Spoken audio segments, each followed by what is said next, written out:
যে আগামীকাল বিকাল 3টা থেকে বাংলা ব্লকের কর্মসূচি ঘোষণা করা হলো। শুধু শাহবাগ মনে নয়, ঢাকা শহরের শাহবাগ, সাইসলেট, চাংখারপুল, নীলক্ষেত, মতিঝিল, প্রতিটি পয়েন্টে পয়েন্টে কলেজ এবং বিশ্ববিদ্যালয়ের শিক্ষার্থীরা নেমে আসবেন এবং বাংলা ব্লকের কর্মসূচিকে সফল করবেন। এবং যারা ঢাকার বাইরে শিক্ষার্থীরা আছেন তারা জেলায় জেলায় বিশ্ববিদ্যালয়ে মহাসড়কগুলো অবরোধ করবেন।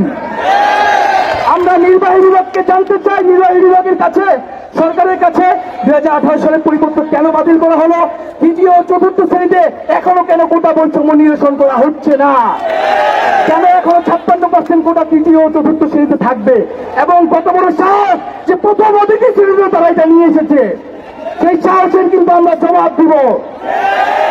বন্ধুগণ, আপনাদেরকে এবং আমাদেরকে আন্দোলনের যে স্পিরিট, সেই স্পিরিট কিন্তু ধরে রাখতে হবে।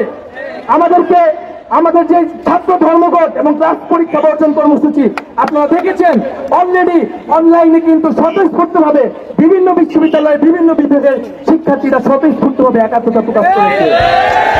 শিক্ষকদের আন্দোলন বন্ধ হয়ে যাবে, আমাদের আন্দোলন কিন্তু বন্ধ হবে না। শিক্ষকরা ক্লাসে ফিরে গেলেও আমাদের দাবি আদায় না হওয়া পর্যন্ত কিন্তু আমরা ক্লাসে ফিরে যাব না।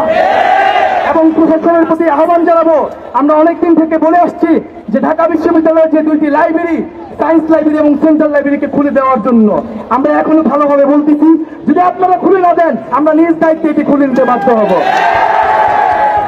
বন্ধুগণ, আপনাদের প্রতি অনুরোধ থাকবে, আপনারা আজকে যেরকম প্রতি হল থেকে, কলেজ থেকে সংগঠিত হয়ে এসেছেন, এর থেকেও বেশি পাড়ায় পাড়ায়, এলাকায় এলাকায় আপনারা সংগঠিত হন। এবং ভাইদের প্রতি অনুরোধ থাকবে, আপনাদের যে কোনো সমস্যা, যে কোনো বাধা বিপত্তি আমাদের কাছে জানাবেন, এবং হলে হলে যারা বাধা দিচ্ছে তাদেরকে আপনারা প্রশ্ন করুন, সে কি আপনার চাকরি দিতে পারবে কিনা। আপনার হলের ভাই কি আপনার চাকরি দিতে পারবে? তাহলে আপনার পথ, আমার রাস্তা আমাদেরকেই কিন্তু বেছে নিতে হবে। আর যারা হলে হলে বাধা দিচ্ছে, যেসব পদপ্রার্থীরা, তাদের উদ্দেশ্যে বলতে চাই, তারা কিন্তু পথ পাবে না। শিক্ষার্থীদের আন্দোলনে বাধা দিয়ে কেউ পথ পায় না।